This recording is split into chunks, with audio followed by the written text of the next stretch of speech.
The Unscaled Travel Show is brought to you by Seaboard Networks.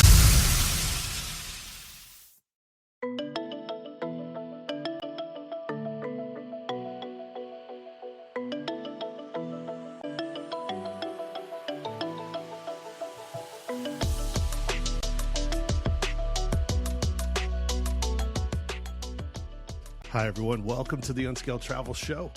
I'm Jeremy Long, your host, here with my co-host and co-explorer, Amy. Hello. We are in the lovely but hot Las Vegas, Nevada, in the Diamondback Land Surveying Studios. We're so glad that you're here because today we are traveling through the Black Hills of South Dakota, a place where presidents rise from granite in all their, illustrious glory.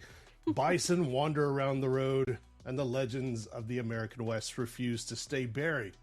We just keep on burying them. We'll begin at Mount Rushmore, venture into the wild heart of Custer State Park, and eventually, follow the road north to the historic streets and graveyards of Deadwood, South Dakota. Ooh. We had quite an adventure on this road trip through South Dakota. Mm-hmm. If you follow our previous two episodes, we talk about Yellowstone and Badlands National Park. So this is those days like right in between those stops. And so on this journey, through South Dakota, we're kind of on a roll, but we also found ourselves like there's so much to do. Right. Especially once you get into the Black Hills area. Mm-hmm. And so it's one of those classic things where you're trying to see it all. Yeah. And you just don't have enough time unless you're just have an open-ended trip. And we just weren't in that position. So we saw as much as we could. Mm-hmm. But I think we are explorers. But even for us, sometimes it's a little bit too much at cramming into the schedules. Yeah, I think one thing is this was kind of an unprompted trip. We just found ourselves in this area of the country that I've never been to before. You've driven through once or twice. So it was like, while we're here, let's go ahead and do some of the things that we've been talking about. But we hadn't put a lot of planning into it. Yeah. And once we got to the area, it was very clear that there was a lot to do. So we had to be kind of strategic with our time. And what were those things that as a first timer, you have to go do? And that's the important word to remember in this episode, strategery. You got to keep it tight, right?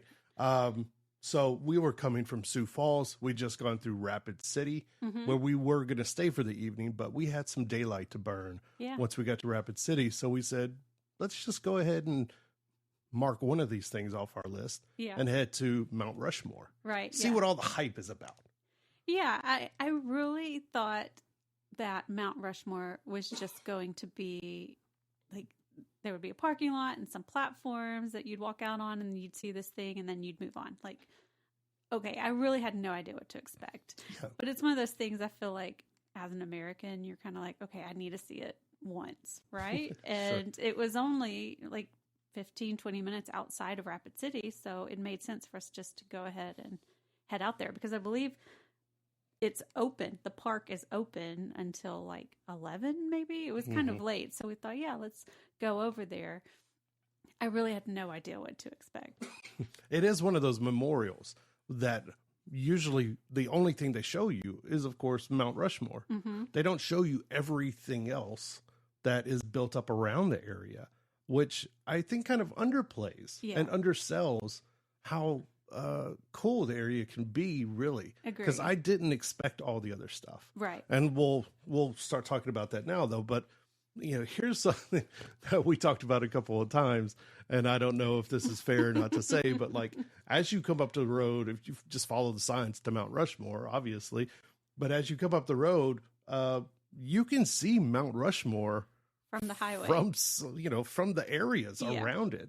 You don't have to go to the memorial if you are short on time or you don't want to pay $10. Right. So we were driving up to it and I'm filming some of the scenery because the sun is starting to set. So it's a beautiful sunset and I'm getting the mountains and the trees. And I was like, oh, that's a weird looking mountain over there. And the trees kind of blocked it for a second. And then when they cleared again, I was like, oh, that's it. And you're like, what? I said, we can see it right there. And you looked over and you're like, oh yeah. So we had this moment of, do we even go in? Do we even have to go? We've seen it, and we're seeing it fairly well from the highway. So to be very honest, we were just going to turn around. So we pulled into the next street to turn around, and that is the entrance, and you can't just make a U-turn. And there's no U-turn to get out of there. So now we're like in queue to stand, to go to the memorial. Yeah. So but when we were arriving and when we were leaving, I saw tons of vehicles just pulled over on the side of the highway, and people were just, with their binoculars or photo, phones, cameras, photo equipment or whatever, taking pictures. So you don't necessarily have to go to the memorial, but I think it's like a Memorial Plus. Yeah. It's subscribing to Disney Plus, but you get a little extra if you do go to the memorial. Because the reason we said that was because we were mistaken. We did think it's just like you're in a park, you're going to walk on a platform, you're going to see the mountain, and then that's it. But once you actually get into it, it is a memorial with a museum, and there's a lot more to it. So I do think it's worth the $10. But with our very limited knowledge, because again, we did not plan, we thought, saw it, done, check mark. So to clarify, Mount Rushmore itself, the memorial doesn't have an entrance fee. The $10 is for the parking garages. So it's actually $10 to park. It's kind of like at Hoover Dam.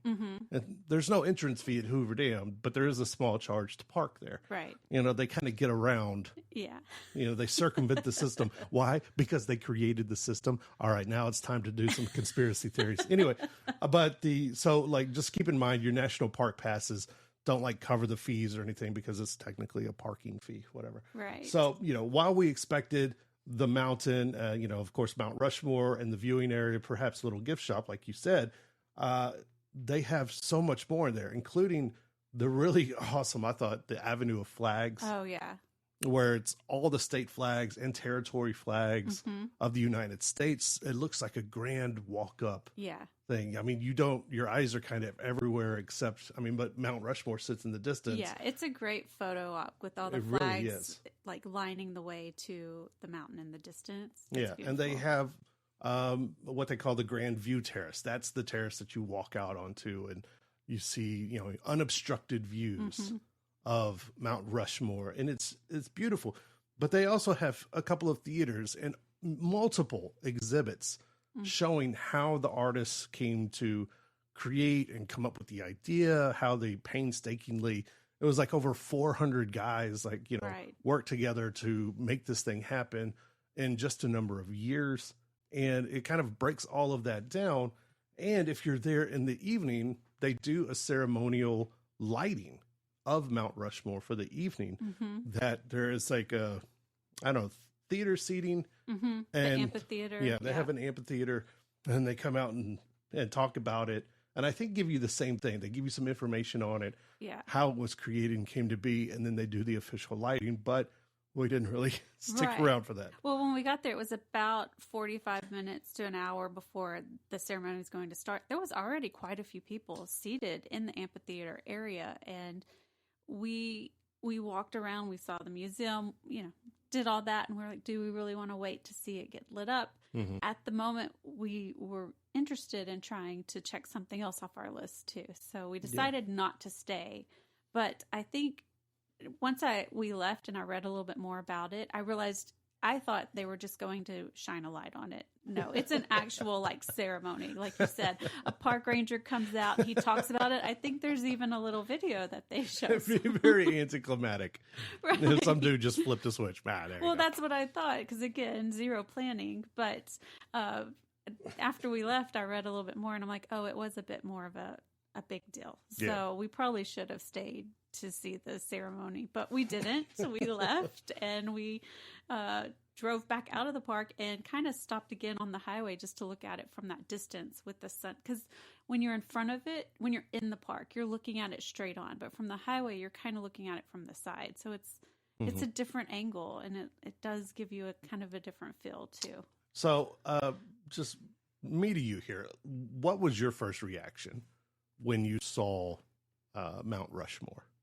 Well, I'd always been told it's smaller than you think it is. And to me, it wasn't. It was about what I expected. And you actually get much closer than I thought you would be able to get. I just had this impression, I guess, from photos that it's really far away. Yeah. And that's what you're seeing from the highway. But when you get into the actual park to the terrace, it feels like it's right there. Like you could go, don't do this, but that you could go hike over to it if you wanted to. You heard it here first. Amy Long from the Unscaled Travel Show. Go up there and rub Lincoln's nose and do all kinds of stuff. What about you? What did you think? I was really kind of delighted because I really wasn't aware of the rest of the memorial part, and it's all built up and it's really nice. They keep it well maintained. There's restaurants and gift shops and all kinds of stuff. The history behind it, of course, scratched a little itch for me. But yeah, like you said, getting closer than I thought we actually got to it. I thought there was like a huge gully or valley or something like that in between Me too. Where the terrace would be and where you would see the presidential faces or something like that. But you get pretty close to it. And so, for $10 to park, and really, you can spend, I don't know, what do you say? Maybe 60 minutes to an hour, unless you're going there 60 minutes is an hour. 60 minutes to 90 minutes, something like depending on, how dare you correct me? Depending on I lost my train of thought. Depending on if you're going there for the lighting ceremony or not. Right. It is a nice stop to actually go and really kind of take it all in. So I was kind of pleasantly surprised. Yeah. Something that I had been seeing in pictures my entire life. And then finally getting to go there. Yeah, does it blow you away? The grandeur of it all, or people passing out in the streets? No. But was it something really cool to finally, it's kind of like seeing the Eiffel Tower for the first time. Well, I feel like you mentioned Hoover Dam earlier. I put it in the same vein. It's a really neat thing to see, and being an American, it's one of those things you hear a lot about, and so to finally see it for ourselves. It's on everything. Every United States thing, there's a picture of it somewhere. Yes. So I felt like, we finally have gotten to see this, and it was much more than I thought it was going to be. Like you said, there was a museum. They have the sculptor studio where they kind of talk about that art piece of it. It was just, I like the word you use, delighted.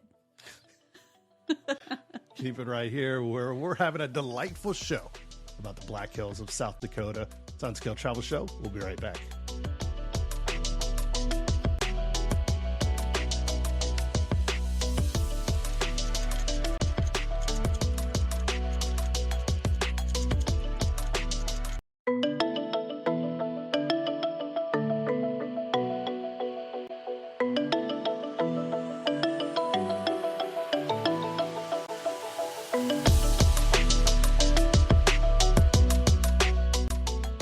Hi, everyone. Welcome back to the Unscaled Travel Show.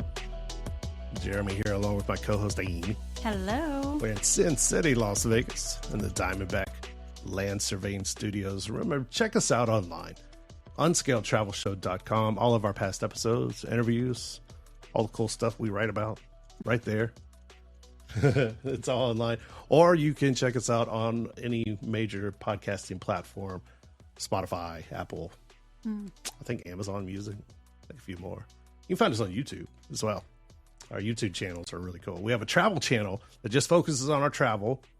It's called Unscaled Travel Adventures. And then we have one that talks about weird stories that we find along the way in the places that we visit, called Unscaled Stories. Yeah. Subscribe to both of them. Leave me a comment. Nice comment. Leave me a nice comment. Unless you're in the mood to fight. Yeah, unless you want to talk to Amy. She mean, boy. So it's often a question, too, while we're talking about Mount Rushmore here, why these four presidents? And oftentimes it's well, it's George Washington, duh, right? Abraham Lincoln, duh. And then who are the two other ones, right? Sometimes people get Theodore Roosevelt right. And then they're like, who's the other one? Well, Thomas Jefferson. Why? But why these four guys? Because up to this point, when everything was being created, it was we had a number of presidents. They actually started carving in 27, but I think he came up with the idea several years before that. But when we walked in, that was the first question I asked you. I assumed you would know. Yeah. I was like, why did he pick these presidents? And you were like, I actually don't know. I've never really we went looked to at the it. museum, and it actually talks about it. There's a whole section on each of the presidents and why he chose them. Yeah. And so it was really interesting to find that out and kind of understand his logic behind what he thinks represents the 4 stages of American history up to that point. So the sculptor, Gutzon Borglum, and I probably butchered his name there, but Borglum chose these 4 presidents to kind of represent 4 stages in American history and American timeline and everything. But like George Washington, of course, selected for the birth of the nation. Thomas Jefferson was selected for the growth of the nation when the United States obviously was expanding. Under his watch, and around that time was the Louisiana Purchase, made the country a lot bigger. Theodore Roosevelt, of course, development, the industrial growth that happened in his watch, the Panama Canal, progressive era reforms, things like that. And Abraham Lincoln for the preservation of the Union, a very important thing, a very important time in our, in our histories, or in our country's history, excuse me. So they were always his first choices. And it was like that from the very beginning.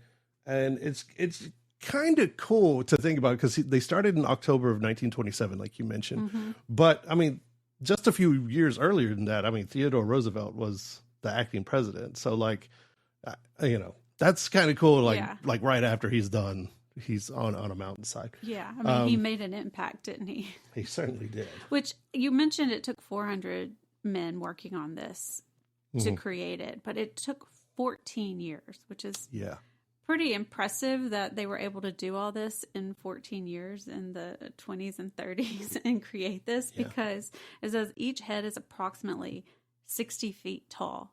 So, I mean, you have to imagine the planning that went into carving this. And in that museum, it does kind of show how they did that, how they sort of did it layer by layer, because you don't go right into the mountain and you start carving an eye kind of thing. Like you do it, you kind of have to get the general shape, right?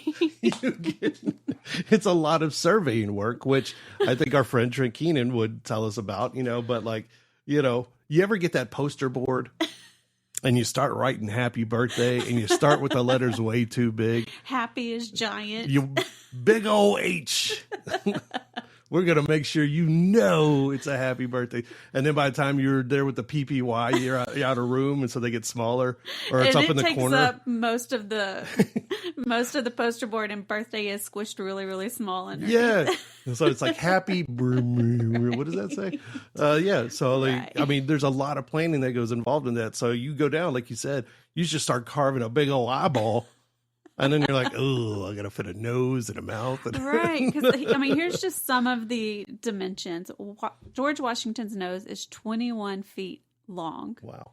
Each mouth is approximately 18 feet wide. And each eye is around 11 feet wide, which means those eyes are huge compared to the mouth. But whatever. But that just, again, the level of planning and detail, and like you said, surveying they had to do to kind of do this layer by layer. Mm-hmm. Like, let's get the rough shape and then go back. I mean, you can imagine sculpting on a small scale, but sculpting on the side of a mountain with 400 men, like it's pretty impressive. And that was what I found really interesting about the museum, because it showed how they did it. It showed some of the equipment they used to almost like rappel down and have men in buckets while they're carving. It was just really neat to see. It's pretty amazing. Yeah. And I think at one point, like at the end, his son actually took over. Mm-hmm. He got, he was older, of course, and got too ill to continue. And his son took over and finished it off. And of course, they built all the other things around it as it went on and everything. So really is an amazing place to stop by. You should do it, especially if you're in the area, or make it the central part of a journey. And then there's so much other things to do around there that it makes for an incredible, like, epic road trip, because we left there. We left before the lighting ceremony because we were like, well, there's enough light. Right next door is Custer State Park, which is an incredible state park. Yeah. So incredible that a lot of people wonder why it's not a national park. I agree. And I don't know what goes into that selection, why it hasn't been updated to that. But it is, I think if you don't have time for national parks, this will scratch that itch. Yes, absolutely. It is one of those kind of places. But right down from Mount Rushmore is a highway called 16A. But it turns into, and is kind of better known as Iron Mountain Road. Yeah, which we didn't know. I didn't know. We're doing all this, of course, blind. Yeah. Like you said, it's a last minute trip. We didn't really do a whole lot of Planning around that and everything. Yeah. But in the evening time, this is kind of the back way into Custer State Park. Mm-hmm. The entrance is at the end of this road, basically. And we're losing daylight fast. We're going down this road. Automatically going down there, we're seeing all kinds of wildlife. Yeah. Deer everywhere.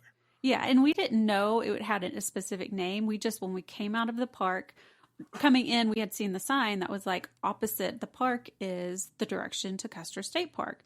So we're like, okay, we'll go drive through there quickly and see what we can see at night, because we found we see more wildlife first thing in the morning or later in the evening, and we're like, let's be smart and go see wildlife in the evening.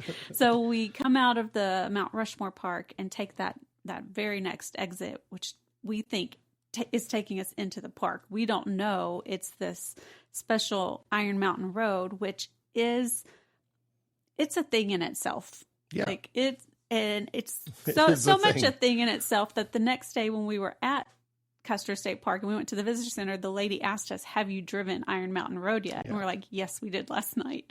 So you have to drive this road at some point. Absolutely. It is was intentionally designed as its own scenic experience. It is equipped with sharp curves, hairpin turns. It has 3 narrow tunnels. The tunnels are designed at least in the daytime or after the lighting ceremony or whatever. A lot of the tunnels, once you come into them, it's designed to highlight Mount Rushmore in the distance. Okay. So, or coming from one way anyway. The other way, I guess you're not seeing anything.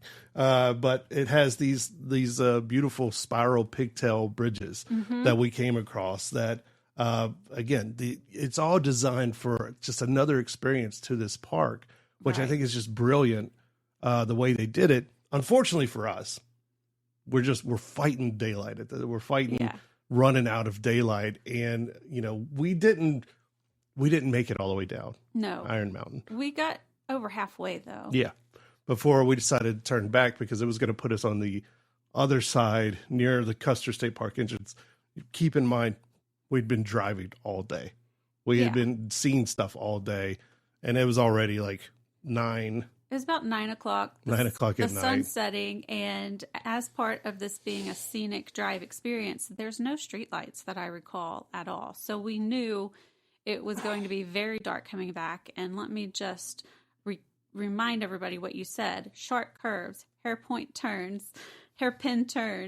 And by narrow tunnels, they are one way. So traffic on the other side has to stop for you to make your way through. Yeah. There's wildlife standing in the streets. So this was not something we wanted to do in total darkness. So we made the decision about halfway down the mountain to get out, see an overlook, and then turn around and go back. But at this point, we had seen so many deer already. At one point, there was just deer in the middle of the road, and we just kind of stopped. Deerises? I don't know. Something. You've heard it both ways? Okay. And, I think that overlook we stopped at, we could still see part of Mount Rushmore. It's very beautiful, but like you add in driving all day, I have terrible eyesight during the daytime, much less nighttime. So like it's on you to like help us survive. We're going around here and these deer, at this point, they're not even moving out of the road. They're just looking at us like, bro, I dare you. Yeah. I dare you in your little car, And like Chief, he lost his license years ago, so he can't help us drive. He was sleeping the whole time. He was sleeping, but like we made a plan right then and there. Like we're going to get up early.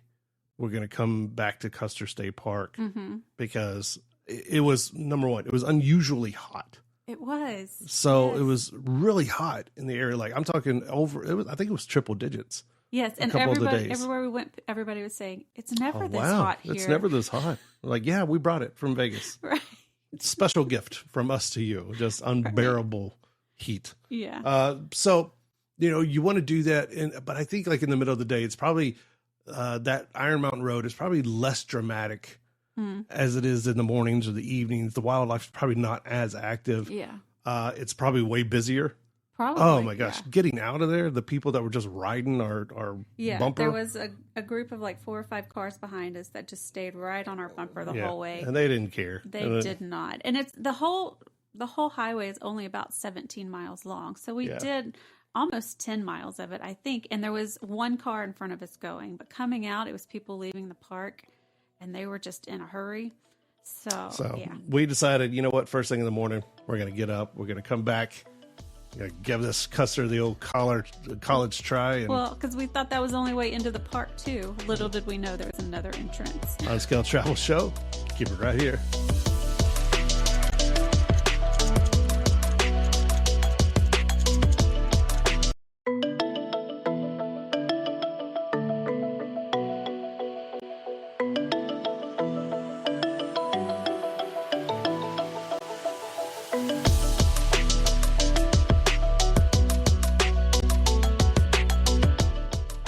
Hi, everyone. Welcome back to the show. Jeremy Long here with my co-host and co-explorer, Amy. Hello. We're in Las Vegas in the Diamondback Land Surveying Studios talking about our time in the Black Hills of South Dakota. Getting up early now.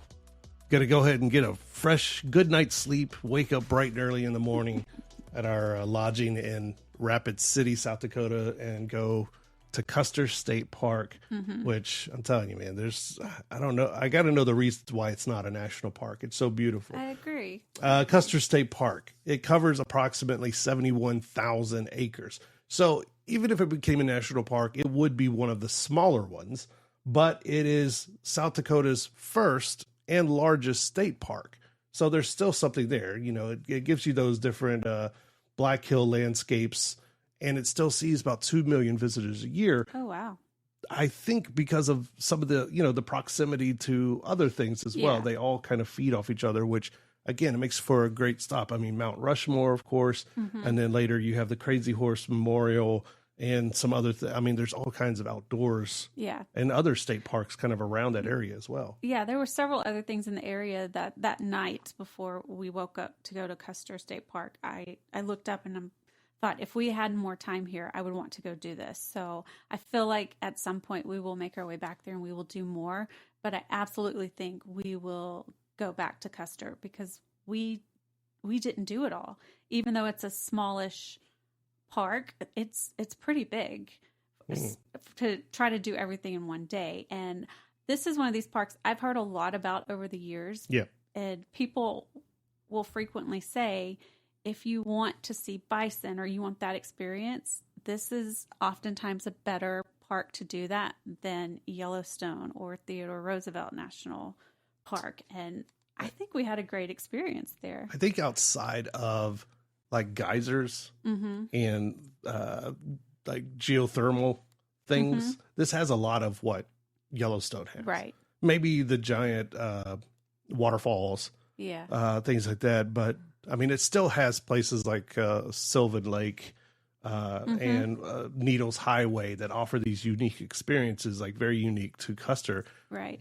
And it offers a lot of the same Yellowstone, like the bison. And if you just want to see wildlife without, 5 million people descending on it. Exactly. Where it can get really, really busy. But South Dakota first consolidated a bunch of scatterings of public lands into this large block that they would later call Custer State Forest. In 1912, the state park was officially established in 1919. And, there you go. So the park's early wildlife program included 36 bison that they purchased in 1914, 12 pronghorn that they purchased in 1916, and of course, some bighorn sheep that they introduced in 1922 to kind of, get the whole thing rolling. And now they got giant herds of bison. They do. In the little visitor center that we stopped in, at first it has a video that's playing in there, and I popped in for maybe 5 minutes because I want to say it was like a 15-20 minute video. I lost you. I was like, where the heck did you go? Yeah, it was already going. I didn't want to wait for the next one, so I popped in, and they talked about how bison were going extinct, and there were less than 1,000 bison in the entire world, and they've, through programs here and at Yellowstone and a few other parks, they've helped repopulate, and so now there's, they've come back, but nice. It was they were losing so many bison due to poaching and things like that, that they really needed to make an effort to preserve the animal, and that's why some of these state and national parks do have bison on the property. Well, like we said a couple of times now, Custer is a state park, so your national park passes don't cover admission. It is $25 per vehicle when you go, but it's valid for up to 7 days. So you get it and you can come back 7 consecutive days and check it all out, right?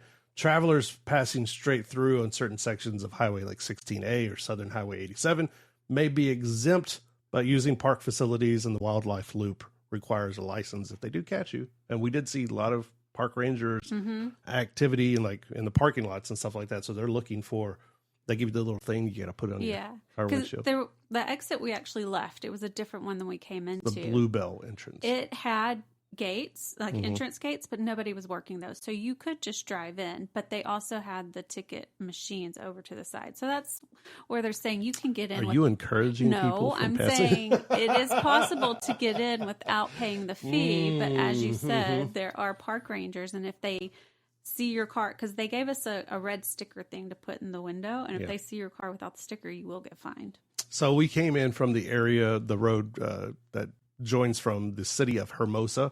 You find that on the map. And we, like you said, went to the visitor center there where they'll give you the very nice park ranger lady and the video that you were watching that was narrated by one Kevin Costner. Yes. They said she made it. She was just like, I am assuming you guys are starting right here at the wildlife loop where the loop began right at this visitor center. And we said, of course we are. We had no idea what we were doing, but yes, absolutely. But the wildlife loop runs about 18 miles between the eastern portion of the park to the Bluebell entrance was the entrance that you were talking about that sits over in the western area. The road crosses basically kind of open prairie, open land. And that's the hope is that you see these animals just, you know, in their, well, in a sort of natural habitat and like just doing their thing so you can observe. Yeah. Well, and that's part of what the video said too, that this is their natural habitat. They're, as you said, bison and deer and bighorn sheep and antelope, and they have purposely preserved this space because it is their natural habitat. Right. So we leave, well, we actually walk out of the visitor center, and the first animal we see, and I was surprised, is a turtle in the parking lot. And I was like, what's that weird looking rock? It ended up being a turtle because there was a little pond right there. And that rock has legs and a mouth. He was just sitting there, and no one else saw this turtle except for us. And we're like amazed. People are like, have these hillbillies never seen sticks before? We're just like, ooh. But then we leave and we get on the wildlife loop, which is more, I would say, like a horseshoe out in the southern part of the park. And we're, I don't know, 2 minutes in, and I pull out our little camera and I'm filming you, and you say, you know, knowing our luck, we're probably not going to see anything. Which is the best thing to say, because life loves to just make me wrong all the time. So I start out every trip by saying, we're probably not going to see anything, so that life will be like, you're wrong. Here's an animal. And sure enough, as soon as you say that. Yeah, we kind of come over a little rise, and there's cars stopped, and just this big herd of bison all just hanging out right there on the side of the road. Hanging out, man. Just sitting. I mean, young ones, old ones, you know. In-between ones. In-between ones. Middle-aged bison who are just tired of your stuff. All right.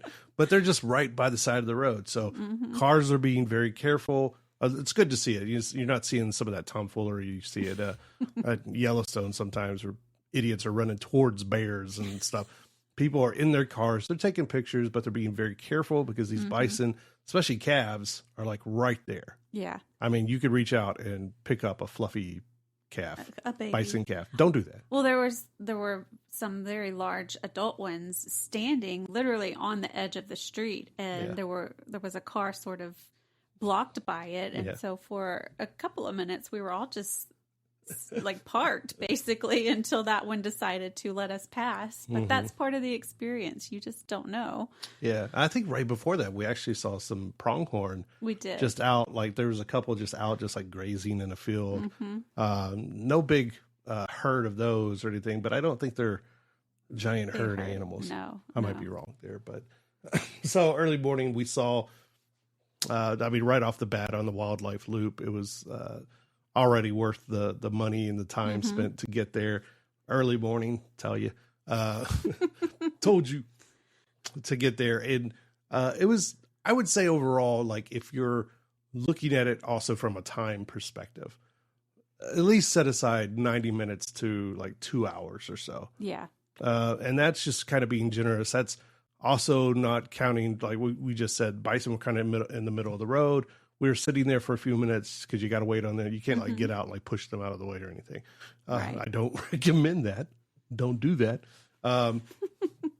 But yeah. So, I mean, if you're looking at it from a time perspective, keep that in mind as Yeah, well. because there were a couple of times that happened a little bit farther into the park where they have the actual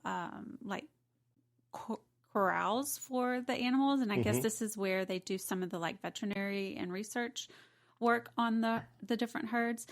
Traffic was stopped there too, and we're like, what's going on? Is everybody just trying to figure out how to get, like, it's just a 4-way stop.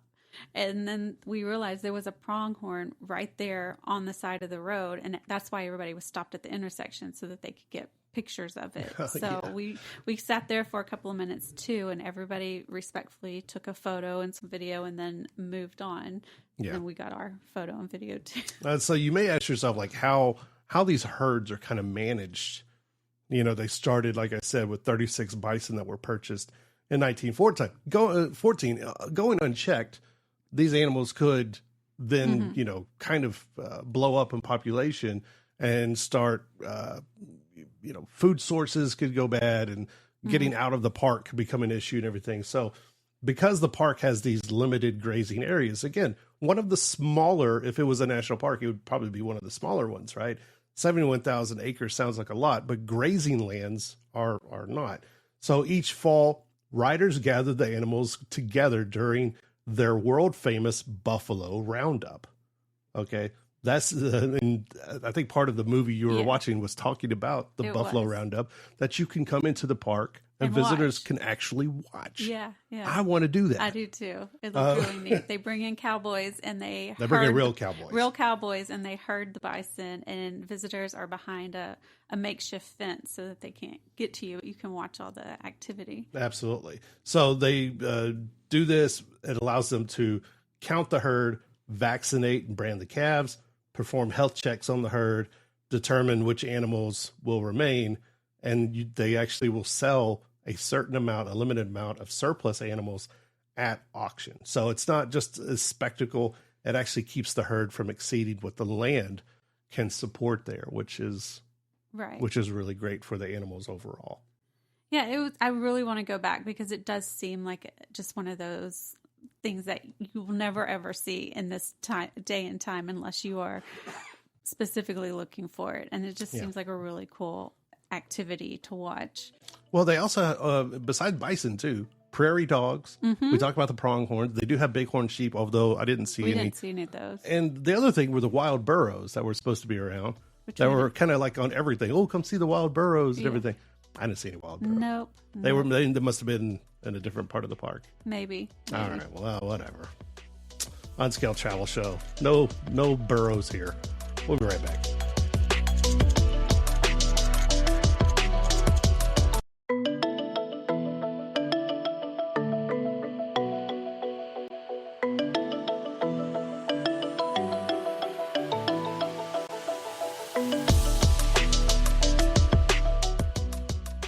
Hi, everyone. Welcome back to the Unscaled Travel Show. Jeremy Long here with my co-host, Amy. Hello. Check us out online, unscaledtravelshow.com. You know, at the end of this wildlife loop, there are a number of things to go do that we didn't have the time for. We mentioned Needles Highway. Needles Highway is this kind of another scenic loop where I don't know, there's just like these incredible rock formations are all around, and it takes another couple of hours to do. And they have tunnels you can drive through. Some of the tunnels are only the size of like a vehicle. Yeah. So it makes for a very tight experience that a lot of people love to take video at. We didn't have time for all of that. There's also a beautiful lake, Sylvan Lake, which a lot of people go to cool off in these hot days. I think it would have been refreshing to actually go by Sylvan Lake. We came out to the Bluebell entrance. That's where we came out of. If at this entrance, if you go left, you go south on 87, like just 5 miles or so down the road is another national park. Right. Wind Cave National Park. Yeah. Which we wanted to do, which originally when we were talking about it, like, okay, let's go to Wind Cave too, because it's right there. But you have to plan weeks in advance to get tickets to go into the cave because they sell out very quickly. There were no entrance times on our days anywhere around it, or we would probably done it. Like you can get into the park without a reservation, but several of the caves you can only get into if you're part of a tour, and those tickets do sell out well in advance. A few of the other caves, they all sell tickets for. Those are first come, first serve, so we could have done some of them, but not all of them. And the whole reason to go to the Wind Cave National Park is to see the caves. So we made the decision, since we could not get in and see all the caves, to just skip it for this trip and plan a return trip in the future and base it on ticket times for the Wind Cave National Park, so we can see that. So definitely, what we would change or maybe go back and do next time is reserve the Wind Cave tickets well in advance to go over there, because I would absolutely come back to Custer State Park.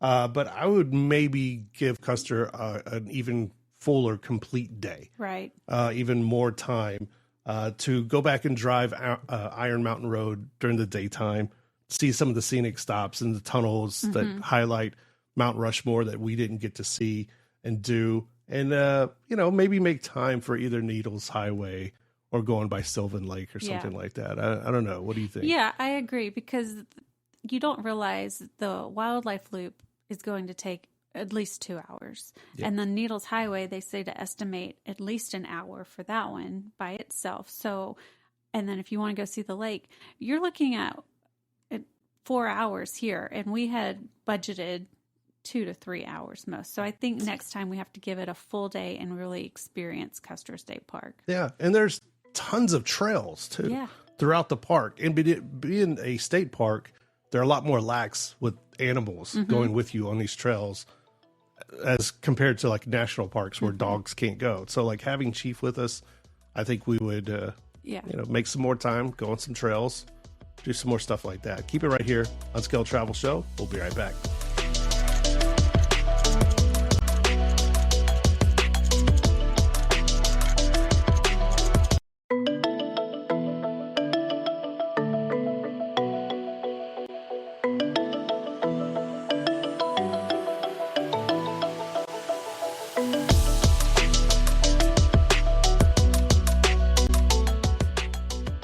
Hi, everyone. Welcome back to the Unscaled Travel Show. I'm Jeremy. She's Amy. Come on. At this point, check us out online, unscaledtravelshow.com. We appreciate it. And to our sponsors, Diamondback Land Surveying. I should have talked to Trent about this. Should have had him, because I know he would nerd out over the whole surveying thing. He would, absolutely. How do you make a big old eyeball and then not make a too small mouth? Or a way too big mouth. How big are they? On Mount Rushmore. At the end of the, I don't know at the end of the wildlife loop, because now that's what I'm thinking about. Thinking about a big old eyeball, and like then the sculptor would have to be like, well, I planned on it being like Picasso anyway, one big eyeball or something. So, one big eye, one tiny eye, no ear. There you go, or the ear down on the chin or something like that. Okay, so anyway, at the end of the Bluebell Loop, we ended at, of the wildlife loop, we ended at the Bluebell entrance, kind of like on the west side of the park. And like I mentioned, if you go left right there, 5 10 miles down the street is Wind Cave National Park. So if you're checking off national parks, boom, that's a natural thing as long as you get tickets to the actual caves. Otherwise, there's no point, right? Instead, we turned north on Highway 87. We wanted to head up to Custer, the actual town of Custer, and then up eventually to Deadwood. Yeah. Which was just kind of a thing for me. It was so nice of you to let me just kind of, My sweet history nerd. No. But that route also carries you toward another popular stop, which is Crazy Horse Memorial. Another thing that I think a private family started digging into the hills of some land that they own. I think they owned it. And started, carving out a memorial to the warrior Crazy Horse. And it's been under construction for years. It's unfinished right now. But it's another one of these things that's also visible from the highway. Yeah. Well, and they say it's unfinished, but it looks incredible. I don't know what they're still doing, but I say you could be finished now. Maybe they're adding to it, but yes, the pictures of it are incredible. And you can take the road from the highway up to it, park, go onto literally the platform underneath it. So you are close enough that you can reach out and touch it. Although I imagine they don't encourage that. But we were trying to get to Deadwood so you could spend some time there. And so we thought, okay, well, maybe it'll be like Mount Rushmore. We can see it from the highway. And we were very pleasantly surprised that not only can you see it from the highway, you can see it. It's pretty clear for a while because the trees kind of fall away. And so we had several minutes of just seeing the mountain in the distance. And it's close enough that you can still see all the details in the face. Pretty impressive. Pretty impressive. Now, again, just like we were saying with Mount Rushmore, you could skip it and you get the gist of it. You can see it from a distance or whatever. But you, of course, don't get everything else that comes along with it. So next time, I think if we have more time, we'll also kind of make that a purposeful stop. Yeah. But this time we just kind of saw it from the road. We were like, wow, this is super impressive. But my understanding is very similar to Mount Rushmore in that it's a whole memorial complex. So there is more to it than just seeing the carving itself. But we needed to get to Deadwood so that you could go to a graveyard, which is one of your favorite things in the world. I spend more time in graveyards. We talk about this often. We do, because every trip we end up in at least one graveyard. Even when we don't plan it that way. It just happens. We're in Alaska. Yeah. Like we were going to go see bears and stuff like that. And still we ended up in multiple graveyards. We did. I don't know what's going on here. But anyway, from the city of Custer, which actually looks pretty nice little place. It's a cute little town. Little community. We drove north of the Black Hills toward couple hours north anyway to Deadwood, which like you said, it's one of these places that if you do study any kind of Wild West, and I've been studying Wild West now for years, but more so this last year and a half, I've been really digging into the history, doing multiple stories that you can find on YouTube at Unscaled Stories. And one of those in particular was about Wild Bill Hickok, more of his life and how he began than anything else. But this, of course, was his final stop in his life. And number one, when we go there, sometimes you have towns that hang on to this Wild West history and now have gotten a little kitschy about it. Yeah. And I'm not going to call anyone out, even though I could. But and then you have towns like Tombstone who kind of do a mix of it. But then there's like Deadwood. Deadwood seems like so much nicer than a lot of these other Wild West towns that I've gone. I truly was not expecting it to be as big as it was. Yeah. For there to be as many people. There were so many people there. And I don't even think it was like a special weekend. There was just a ton of people there. And I think they've done a good job of preserving the history. But they also know that they are a tourist stop and they are catering to that. Yeah. So a lot of places to eat, a lot of souvenir shops. Right? I think that's a good point. Kind of right on the edge of, is it still the Deadwood people are coming to visit, or is it turning into something else? I think, again, that's what I was just about to say. That's a good point. Like, they're doing a good job of holding on to the history, holding on to the thing that I guess brought them to the dance, so to speak, but also moving forward. Because they don't do a whole lot there are special times.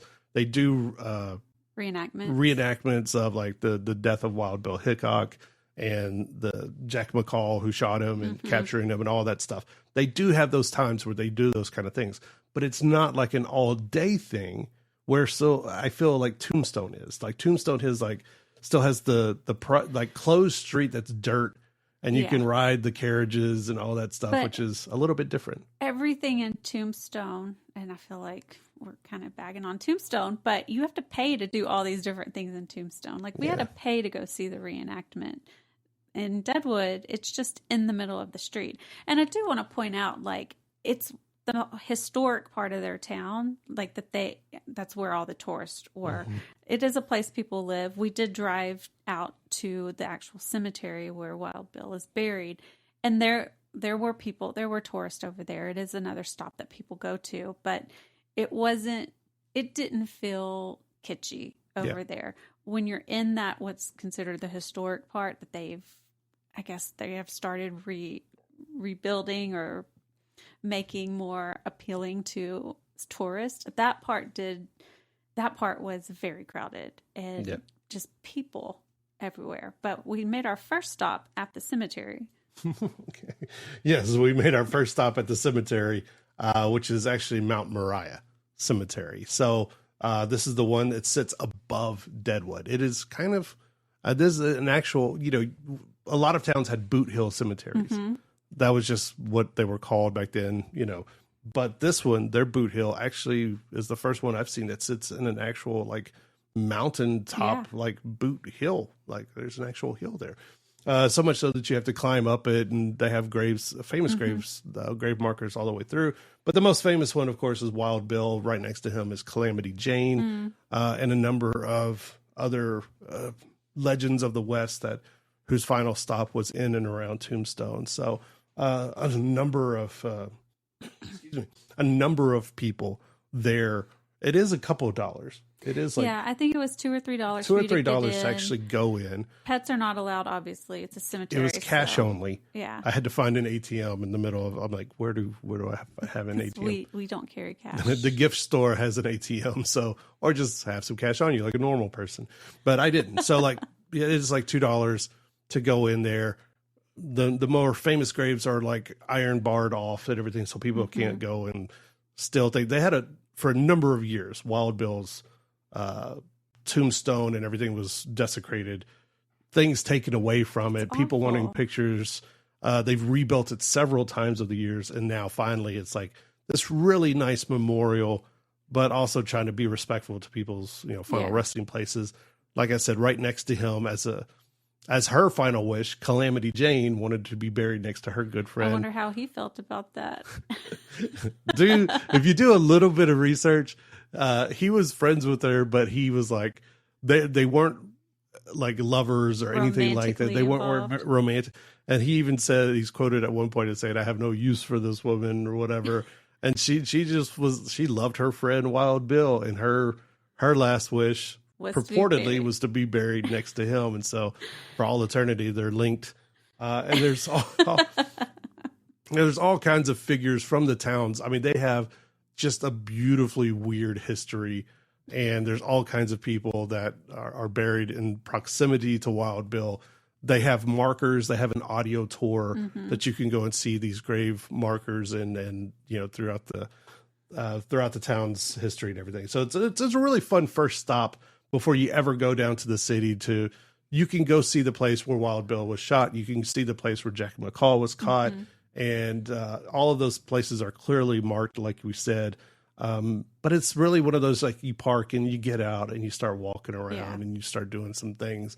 And it's just, like you said, I think it sits right on the edge of being like, is this starting to become too much of a tourist trap? Yeah. Or, are they doing enough to like preserve the actual history without making like making it out to be this. I think it's weird right thing. on the edge. Yeah. It's right on the edge. The fact that you can actually go see a lot of this, they do have museums. There was, I believe, another museum in a house that we didn't have time to stop in. But there were a lot of things that I do feel does really preserve the history, and it's not all just a money grab. So that's where I think it's staying just on this side of being tourist trap, whereas some of the other towns we've gone to, every single thing you have to pay to get into. Yeah. Oh, you want to walk into this historical house? It's a $5 entry fee kind of thing. Yeah. Where this one is like, yes, we have all this stuff. It may be $1 or $2 just to help us maintain, but you're still getting the history part of it. It looked well maintained too. Yes, and that's the other thing. think It was that's the so other much point. nicer than I thought it was going to be. Yeah. I mean, there are so many towns like this that you go into and you have to pay for certain, and I don't mind paying for things, whatever. But like you go into it and you're like, what is this money going towards? Yeah. Because it hasn't been painted in years. It's literally falling down around you. Like, who's getting this money and why? Like they want it to be authentic. And they go, oh, this is authentic. Like, was it falling down like when people lived I in would it? say Deadwood was considerably nicer than I thought it would be. And I think when it's cooler, we go back and we really explore more of the town. Absolutely. Deadwood couldn't be cooler, though. Yeah, we had fun. Custer State Park, Mount Rushmore, Deadwood. That's a heck of a road trip.